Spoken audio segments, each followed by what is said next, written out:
Well, today we have a special gift with Jimmy and Angie Cash here with us. Y'all give them a hand. And if you're wondering, well, who are they? Why are they here? You're about to find out. We've been connected with them through Live the Life, and we've become good friends and co-workers in ministry. And Suzanne and I get to be on the board of Live the Life to help marriages, and that's what they do. So they work for Live the Life and in the Tallahassee office, but they live here. Y'all still live here. Yep. So we got a local presence from Live the Life here among us. You may not have known that, and that's why we wanted to bring them here today, so we can talk about what they do and also a little bit about their story that you may or may not know about. So how about this? Let's start with what you're doing right now. We're going to go backwards. Y'all good with going backwards? Yeah, of course you are. You don't even know what we're going to talk about. So, so tell us what you do now with Live the Life in Tallahassee. All right, so I am deputy director at Live the Life, which just means I have about 12 different titles and different hats I wear. One of them is marriage coaching and providing free marriage education across the state of Florida. And another one of those hats is I'm the project manager of that grant that allows for the free marriage classes across the state of Florida. So there's a couple hats. And then another hat I wear is I'm the primary instructor for our Hope Weekends, which is it's a crisis intervention for couples that come in on the verge of divorce. So yeah, that's some of what we do, or right. I do. Okay, so mine's not as glamorous as his, but But you look better than him. You're way better. exactly. I agree with that. So I came aboard with Live the Life not for a job; it was for ministry. I am a 20-year in nursing, 21 now in nursing. I still have my license, even though I'm not actively working there. And I felt the calling upon my life, as well as his, to go into marriage ministry. Before our crisis, which you'll get to know a little bit more, before our crisis, I was in a counseling master's program for marriage and family, and I always say that God has a sense of humor because then our marriage went into crisis. So what I do now is I'm the coordinator for Hope Weekend. I'm also the co-instructor and the marriage coach for Hope Weekend. And I also do informed support. I know when we did the class here, I was on the computer, so I wasn't able to coach or anything. So that's to help the grant, and that's how we get free classes to our organizations. Cool. Awesome. Well, we've been, we actually me and Suzanne went to a Hope Weekend in Gatlinburg that y'all were leading, and it was awesome. We weren't in crisis, because we were a few years past that, but we went to kind of learn what Hope Weekend is about, and then also we're going to be helping with it when we're able to. Y'all keep asking us, and we're like, nope, we can't do it that weekend, can't do it that week. But we want to help with that because I know most of you in here have not been to a Hope Weekend, but I just want to tell you, like, if your marriage is in the place where one or both of you are like, I'm done with this, I just don't see any hope that this is going to work, and I just want to check out of here, you owe it to yourself, and if you have kids, you owe it to your kids to go to a Hope Weekend and try. Yeah. Because it will change your life. What's the success rate on? At least 85% success rate in saving marriages that come in crisis. And we tell everyone when they come in, like, it is very common on Friday. It's a Friday, Saturday, and Sunday curriculum. It is very common on Friday for everyone to come in, arms up, folded, uptight, got their defensive walls up. One of them's in pain, the other one's numb and checked out. That is very common. And it's also very common for one of them to have already filed for divorce. So what we tell them is, look, no one's story intimidates us, because when you hear our story, then you'll understand that. So no one's story intimidates us. So I would say this to you. If you are already, what does it mean for us to be in crisis? Because Jimmy, I don't know. I don't know if we're in crisis or not. If you or your spouse is privately contemplating what life may look like without your spouse included in it, I would say you're probably a very good candidate for Hope Weekend. Yeah. In fact, you are. So that's that. Yeah. Do you wanna ask? Yeah, I always say that it's 85% success rate, and it's probably a little bit more now because that one was done a few years ago. But I always tell the couples that I speak to that are going to participate in the weekend, if you and your spouse put 100% of the work into it, you're going to get 100% of the benefit of Hope Weekend. Let me throw one more stat at you because I kind of like stats, okay? Especially when they're, they're positive stats. One stat that jumps out at me is there is the average couple that's been going through Hope Weekend, there's a trend. Most couples come in a 1 or a 2 on a scale of 1 to 5 in their marital satisfaction. But we survey them on the way out, what we call an exit survey. The average score of increase in marital satisfaction in just 3 days is 200%. I mean, I don't know where your marriage is at or where you could say it is, but a 200% increase in marital satisfaction in 3 days. Just think about what would that look like? Yeah. It's a big deal.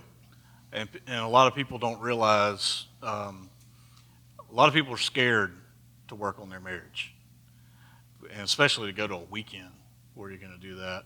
I know for us, when we were in crisis, we reached out, or I didn't do anything. I was just destroying everything, but my wife was trying to fix it. So she reached out to one group, and we did a Skype session, and I went into it going, who's this guy, And I went out of it going, who was that guy? I mean, it was terrible.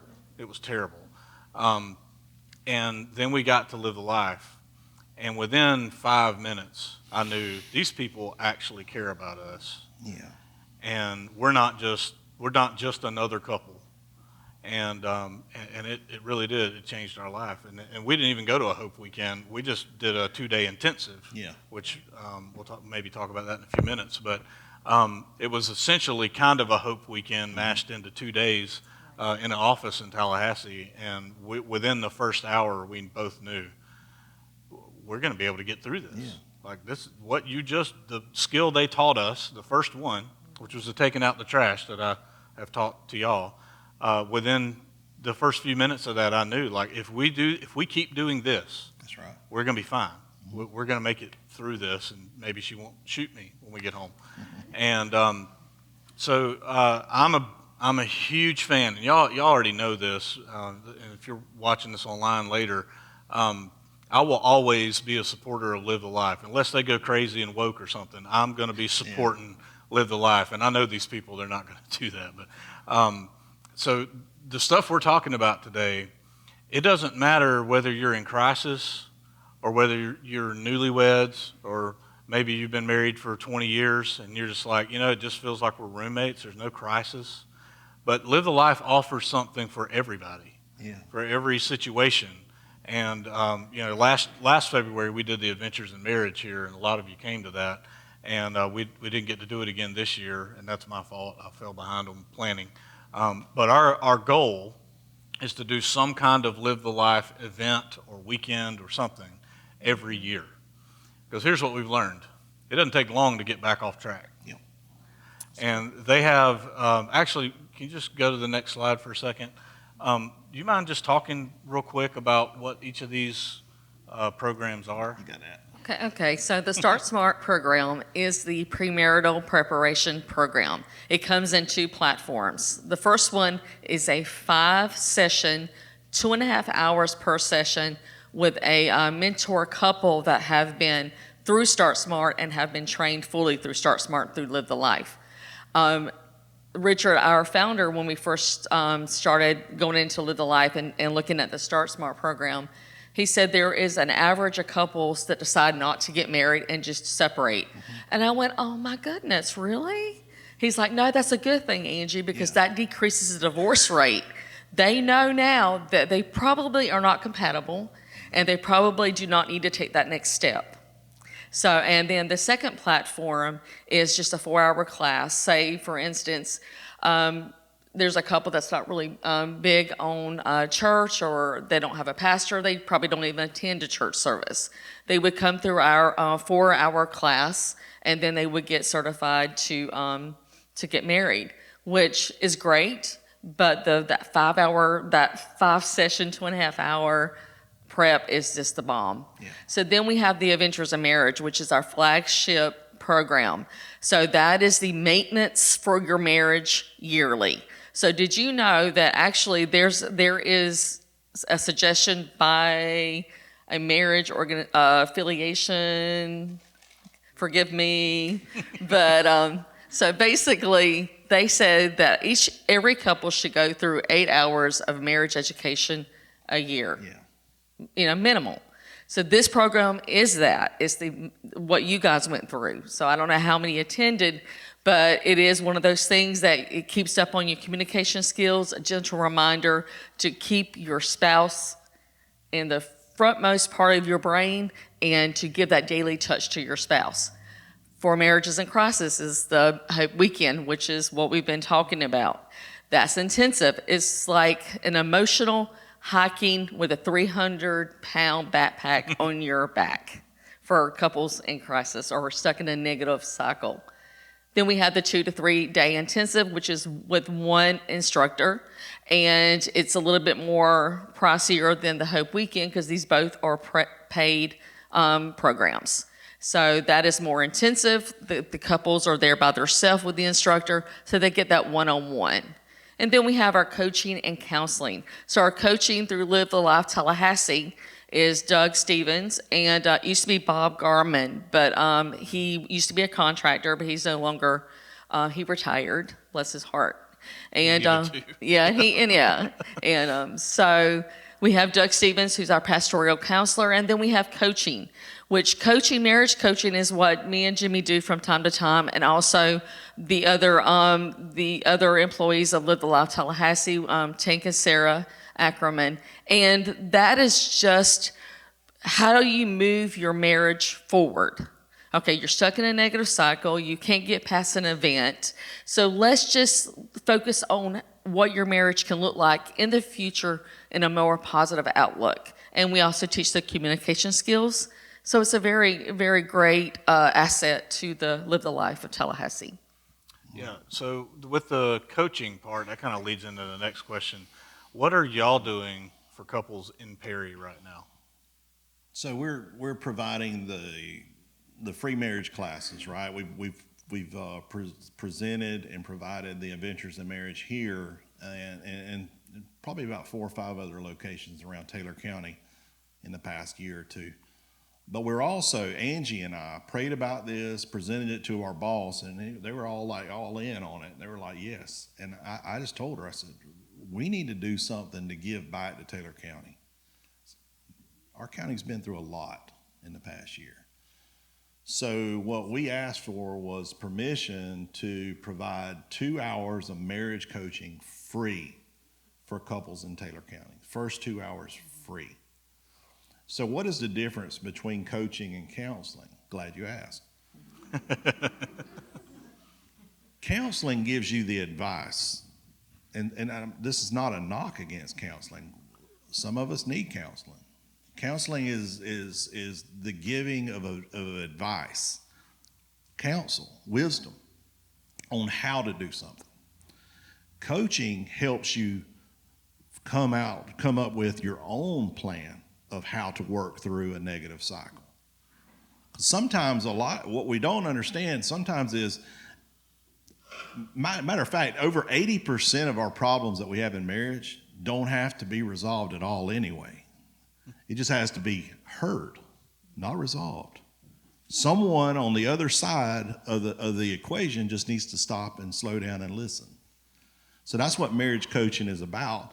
It's about helping couples resolve conflict in a healthy manner. So that's what we're doing. We're providing those on Mondays here. Mm-hmm. Thank you so much, sir. Anytime. And we got with Kurt, and Kurt was like, yeah. I said, we need a venue. And he was like, I know a place. So, Pastor, thank you for that. Well, we're, just so y'all know, we are big supporters of Live the Life. We're also big supporters of people getting their marriages healed. And so whatever y'all need to use here, it's yours, because nobody's doing this in Taylor County Right. except y'all. So we're going to make sure you have everything you need. We told Alan Karen Hendry the same thing. They're doing the Under His Wings ministry, and there's not a whole lot of help for people who are fighting those battles. So we told them, if you need to use our building, if you need to whatever, just let us know, because I don't have the skills to do some of the things some ministries are doing. So instead of us trying to start a marriage ministry, we'll just bring a marriage ministry in and partner up. And I think that's a good plan. Yeah. I think that's better than me killing myself trying to recreate the wheel. Right.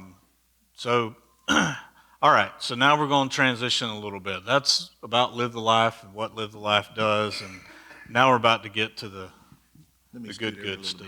Yeah, you might want to get closer. Might want to bring the Kleenex box closer to. Anyway. So, how did you discover Live the Life? So I tell this story. By the way, I want to preface before anything I say or she says with this, it is much more difficult to tell this story to faces that you know. Yes. And some of you had a front row seat, okay? So it is a little more difficult.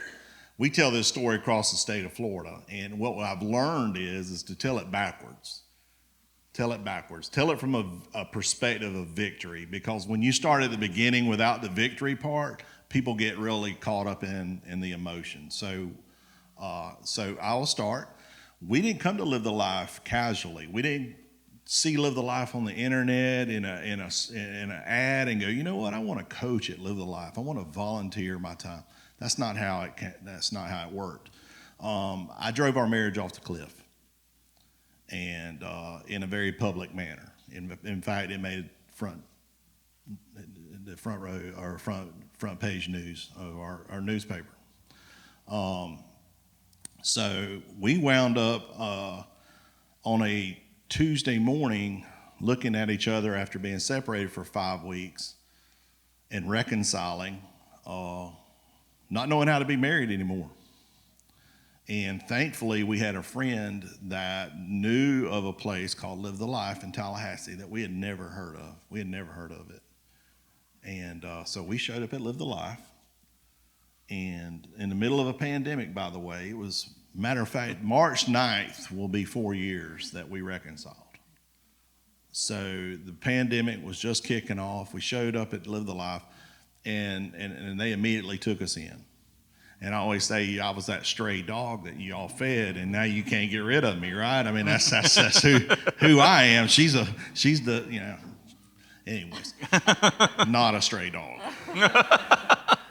But that's how we ended up at Live the Life, was through crisis. We came in crisis, and they taught us some really important skills on how to be heard, and how to listen.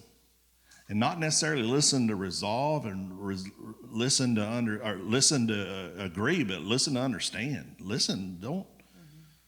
When you hear your spouse, listen to him or her from a standpoint of listening to their humanity and the emotions behind the words and what they're trying to say, and not necessarily what they're saying, but what they're trying to say. So, you want to pick up from there?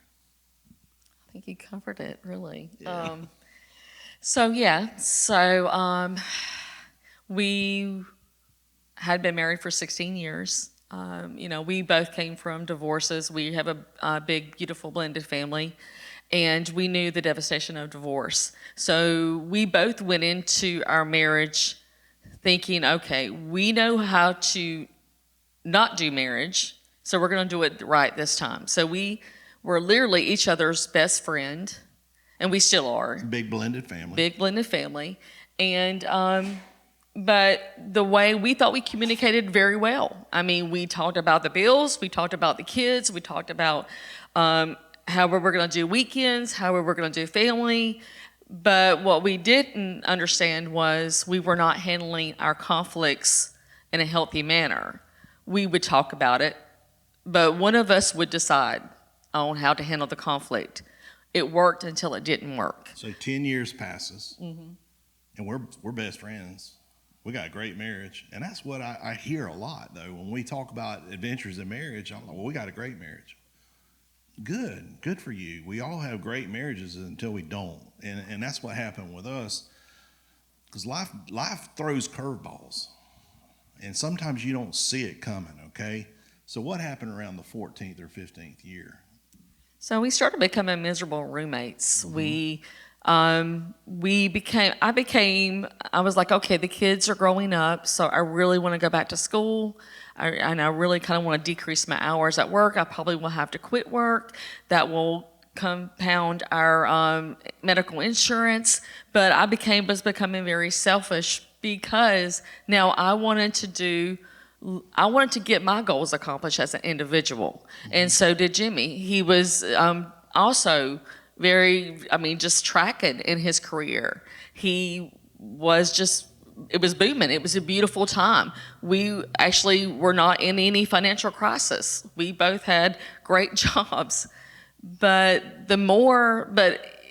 you think that finances, if you think that making money is going to make you happier, it doesn't, and it won't. You just become very selfish in your own personal goals, and we started doing life separately. We started watching TV. Something as simple as watching TV in a different room, which really wouldn't make or break a marriage, but that was the start of it. Yeah. So that was one of those little things, just one little thing after another. But some big things were coming that we didn't know about. My mother and father got a divorce. That affects you after 43 years of marriage. And as a son, I don't care how old you are as a child, a divorce in your family will affect you. Her dad was dying of Parkinson's and an awful slow death. You were the secondary caregiver to him, but they lived right next door, so that was always there. That stress was always there. Then you take into effect that we're in two very high risk careers. She's in nursing. I'm in law enforcement. You take the divorce rates of just those two careers alone, and then throw in a blended family, and it's just a recipe for disaster. But God, okay, and that's gets to the next point. I want to say this I'm only going to speak for me, but the more ambitious I became, the less I kept God first. I wore a mask. You heard from me almost weekly in the newspaper because I was public information officer for our agency. And I was always on the front. I always thanked God. I always brought God up publicly. But I wore a mask. I didn't want you to see my pain. And I didn't want you to know how far I was slipping away from God during that time.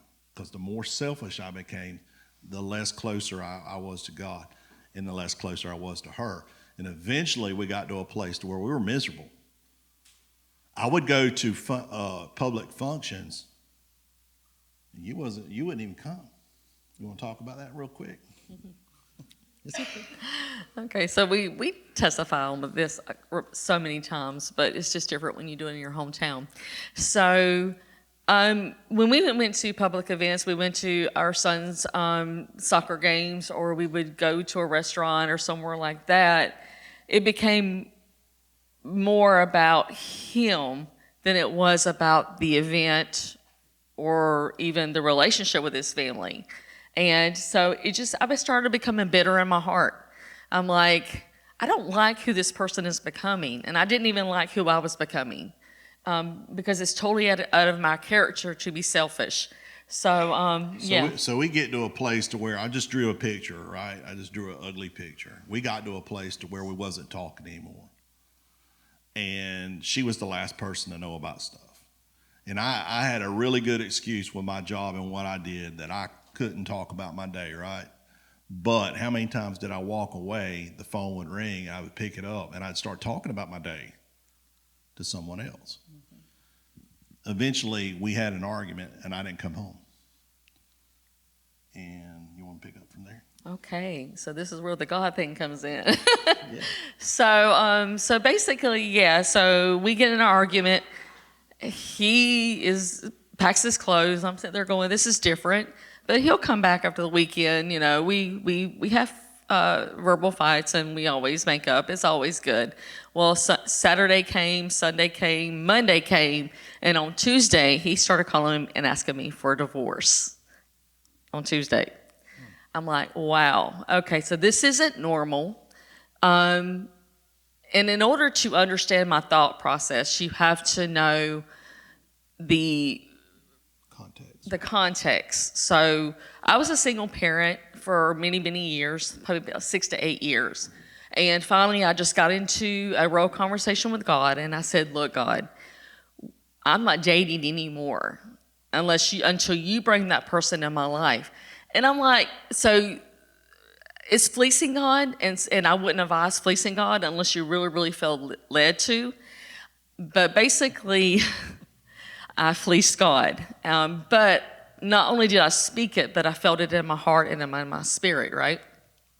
So I gave God like two cues that he would let me know if this person was for me or my helpmate, my future helpmate. And one was, this person's going to have to call me out of the blue. We have cell phones. We don't have home phones anymore. So basically, this person's going to have to find my cell phone number and is going to have to give me a call. And I had a very small circle of friends, not many at all. And then the second one was, God, I know me. So when you do bring that person into my life, do not let me push them away. I had a bad habit of pushing people away, keeping up people at arm's length. So those are the two things, okay? So one day I'm working at the health department here in Taylor County, and I'm waiting on a call from this person. And so I check my voicemail. I'm at the city park with my girls, and I get a call from Angie Cash that was left on my work phone. And I'm like, wow, okay. So that's how the conversation started. So that was number one.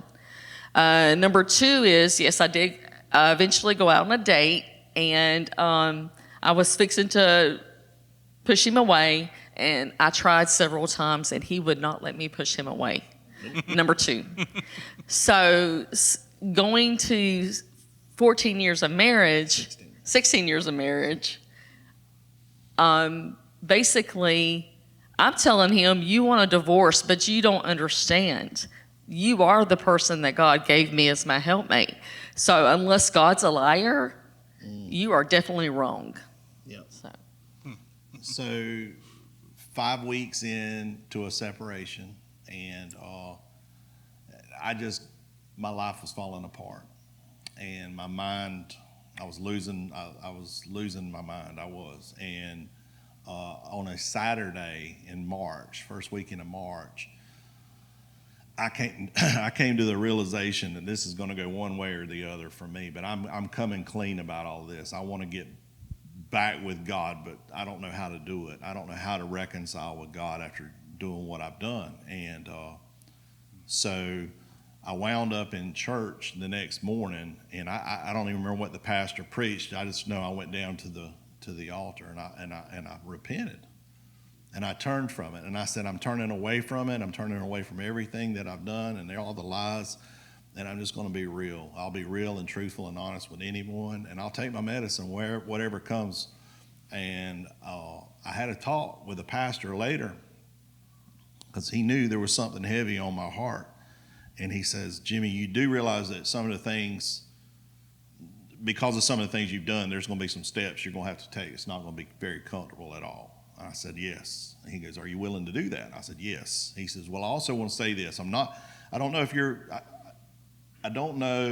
if you even want to be married anymore, but I've been praying for you and your wife all this time that you've been separated.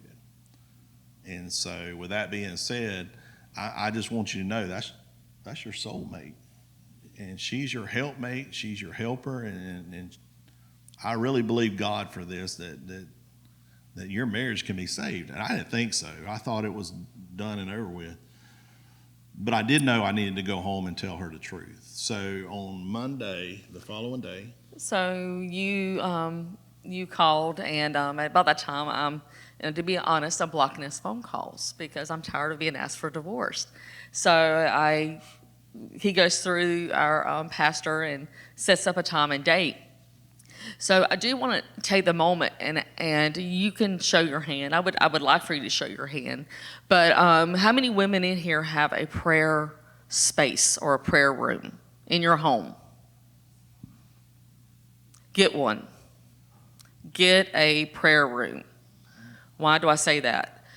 Because during the 5 weeks that we were separated, in order to keep my heart from hardening, from keeping my spirit from wanting to get a divorce, after he was multiple times asking me, I had to find a place in my home, which happens to be a little walk-in closet, and that's where me and God got real. So I do want to say at this point, because God's given this to me to tell you and to tell everyone that I tell our testimony to, ladies, your relationship with God is the most important thing in your life. Because when you have nothing left, there is God. Find that prayer room. Develop your relationship with God. I had a relationship with God, but in those 5 weeks, he became my best friend. He gave me assignments every week to do.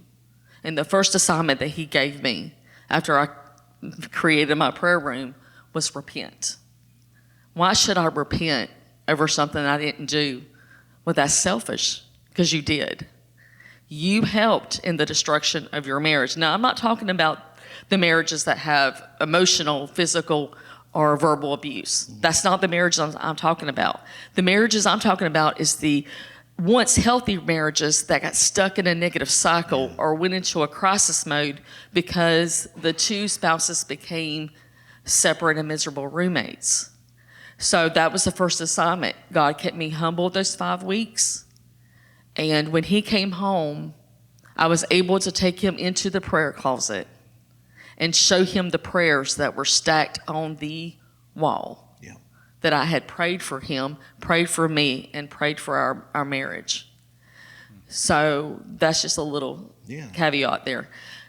So anyway, whenever he came home, he fell apart because I had dates on those prayers, and he knew where he was at on those dates.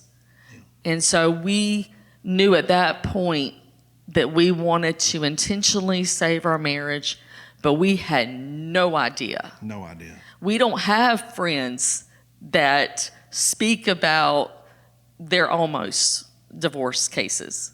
It's either divorce or it's staying together and being very quiet. Okay? Yeah, so we didn't have a go-to to, what do we do now? We had no one. And thank God for someone that actually knew about Live the Life. Absolutely. And so to set all of that up, we show up at Live the Life. It's a pandemic. We don't know how to talk to each other anymore. We don't really know how to, we don't even know where we stand emotionally anymore, but we know we want to reconcile. We want this to work, but we just don't know how to work through our pain. We're basically strangers again. Yeah. So this is real deep, but I'll just say it like this: there was a point in our marriage, and that was the point where I couldn't borrow $5 worth of trust from her anymore. So I had to earn it back, and I didn't know how to earn it back. So what Live the Life did, it helped us develop, first and foremost, a skill where we could talk back and forth to one another, and you brought that skill up, and that was the trash can. Yeah, I love that one. That's our favorite one too. Mm-hmm. So the first skill we learned was taking out the trash. And what the way it goes is that you have to be very intentional as a couple. And we got knee to knee, and we got what we call level and congruent. We looking each other in the eye, holding hands. What are you mad about? imagine that's a pretty loaded question if I'm the one asking it, right? So what are you mad about? And I just sat there. And she didn't weaponize it because they teach us not to weaponize how you feel. You just make it, you direct it. It could be directed at your spouse, but it's not about your spouse, okay? And as a listener, you don't make it about you even if it is directed at you. So she, what are you mad about? And she would say, and then what else are you mad about? And then what else? And then she would empty out that anger. And then what are you sad about? And then we would swap. When it was all over with, you ask, what are you glad about? Mm-hmm. I'm glad we're sticking this out. Mm-hmm. I'm glad we've got each other. I'm glad we've got God in our relationship again. Yeah. And that was the seed that was planted, and it was starting to sprout. Okay, that was the seed that was planted, and it was starting to sprout.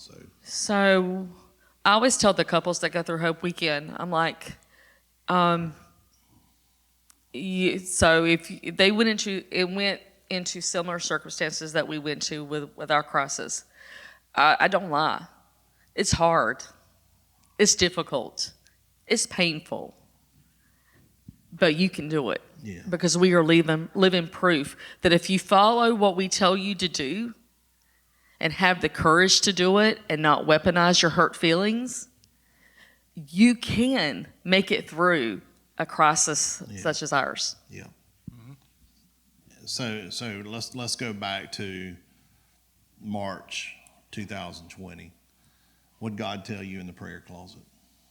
When all we could see, it was so dark of a place too, by the way, that as for me, I'll tell you what God told me, and then you can tell them what God told you. So she's at work and I'm retiring. I've resigned. And I'm just waiting on my retirement. And thank God that our bills are paid, right? So I'm staying home and I'm just like digging in the Word, praying, tightened up my circle around me to where I only had God-centered, Christ-centered men that was pouring into me. So I'm at the house and I'm praying, and I'm all in my shame too, by the way. And God showed me this gladiator. Not that I look like Russell Crowe from Gladiator, okay? But God showed me this gladiator dude, you know. I mean, he had the old grizzled beard and the armor, the helmet, and the breastplate, and all, you know, the sword and the shield. And he showed that to me, and God spoke to me and said, "That's you." Okay. I'm sitting there. I'm sitting on the floor in our prayer closet.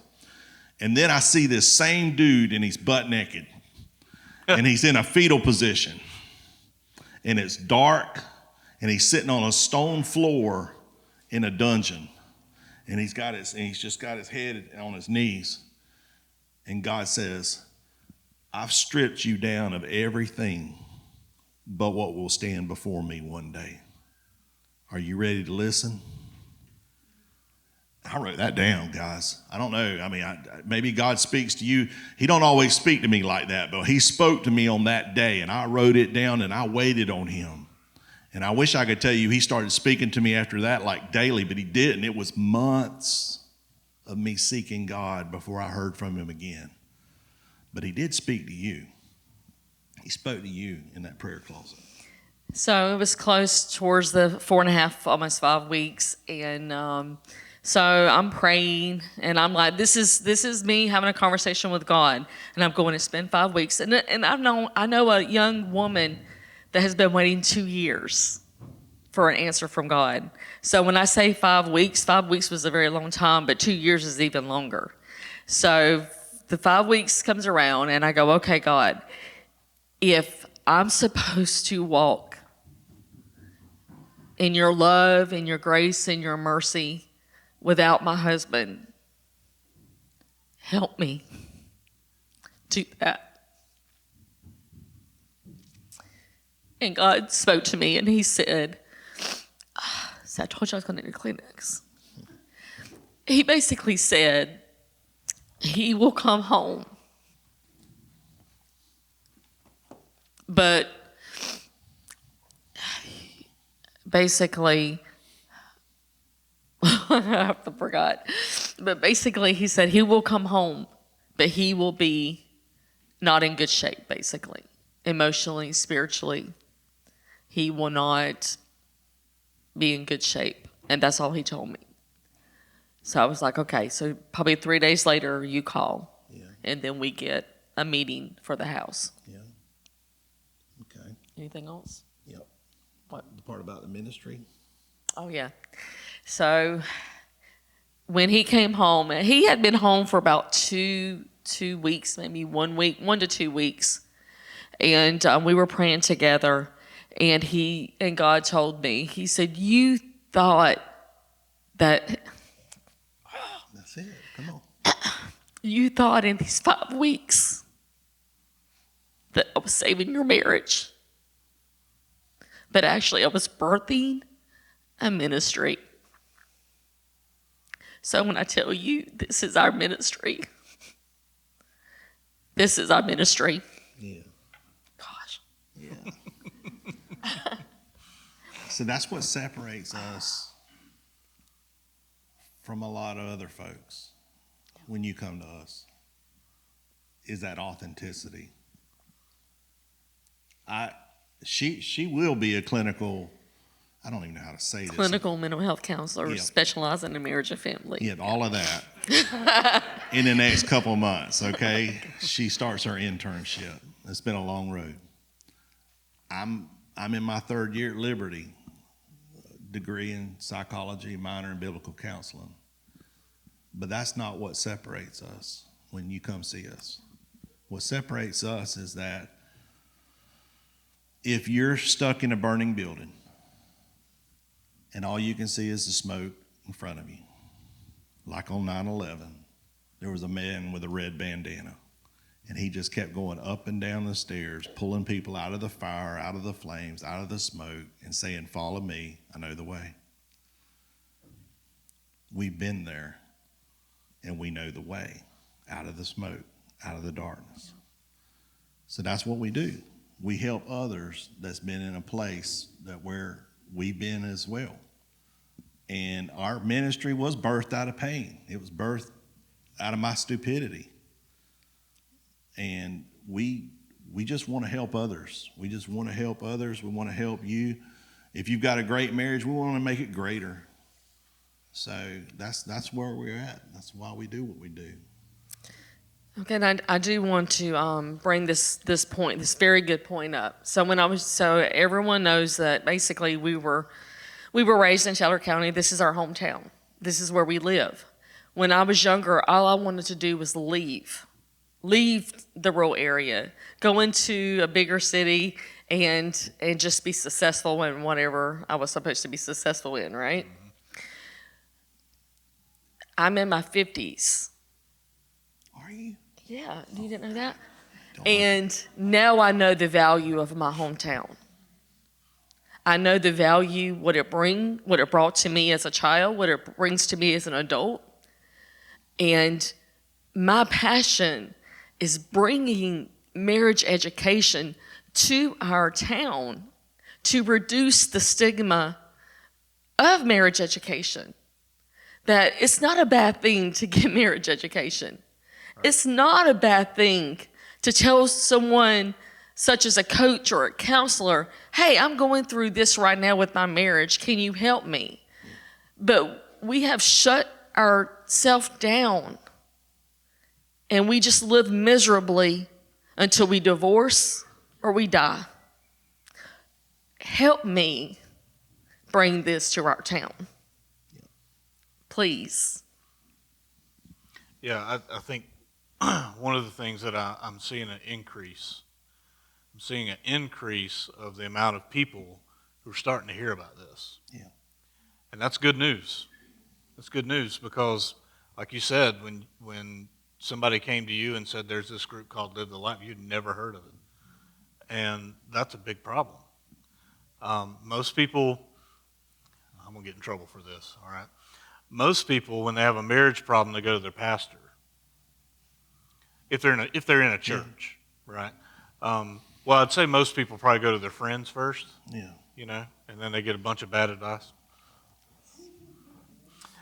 I said I was going to get in trouble, but then you go to your pastor, and I hate to say this, most pastors don't do any work on their own marriage. they don't know how to help you. They've got a Bible, and they're great at that. But most pastors have not ever been to marriage counseling. They've never been to a marriage program. They might have been to a marriage conference, which a lot of marriage conferences, I've been to a lot of them, they're just trying to sell you a book. So if you go to your pastor, they may not have a clue how to help you deal with that problem. Now we have people who are here in town trying to help marriages and help pastors help marriages in their churches. So if you're watching this online and you're a pastor, you need to call these people and you need to get them involved in doing something at your church. Because I can tell you this, if every church in our town were actively investing in marriages and families, we'd see a lot less of the problems we've been seeing. Yeah. And we'd see a lot more victory, like you talked about. Yeah. We'd see a lot more people saying, yeah, I've been through junk. You want to hear about it? I'll also tell you how God brought us through that. We need more people doing that. Yes. Let me just plan this. So welcome to our ministry. We don't plan much. How many people in this room have done something with Live the Life? Look how many hands, right? And there's more that aren't here right now. Yeah. And some are next door trying to wrangle the kids. Yeah. There are a lot of people that sitting in this room that have been through something at Live the Life, and I think you would all say this was a game changer for us, right? Okay. Now here's your task. You've been given a gift from God that He's done something from your marriage, for your marriage, through this ministry. Who are you going to go tell about it? Because here's what I've also learned.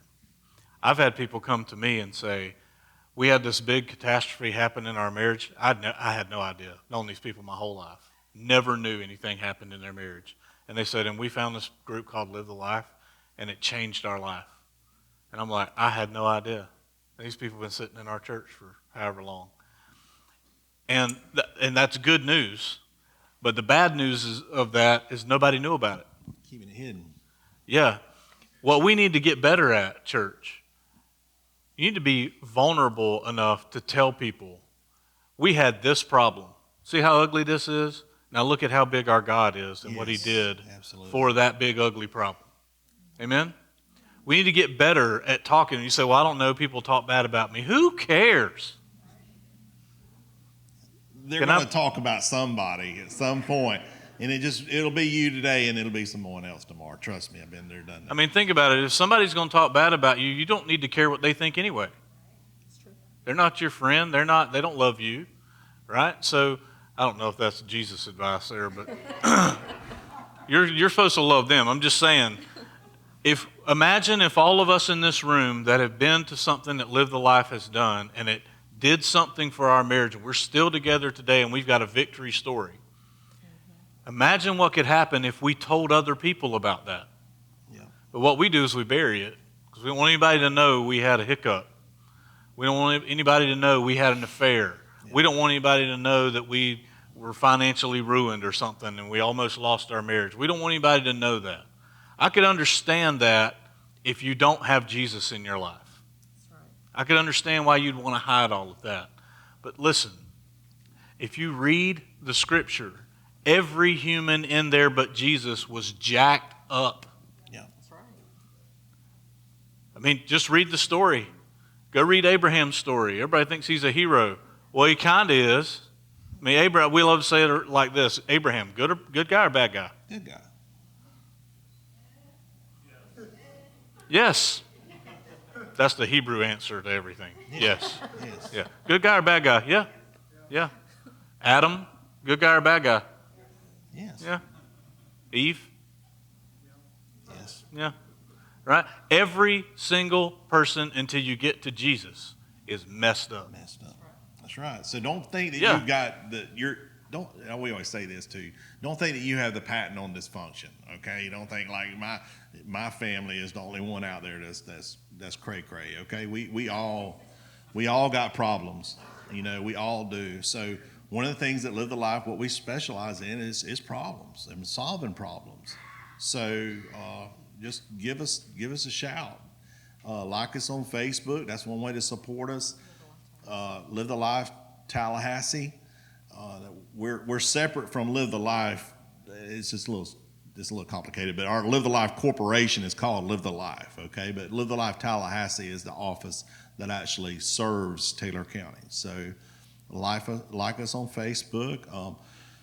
Refer people to us. Come to us if you need something. I mean, if you need anything, if you just need someone to listen and talk, Angie and I are here for you, and we're not going anywhere. We've got a vision that's bigger than where we're at right now for Taylor County and rural areas. Okay, I like to think that we have been called as literally missionaries for rural counties.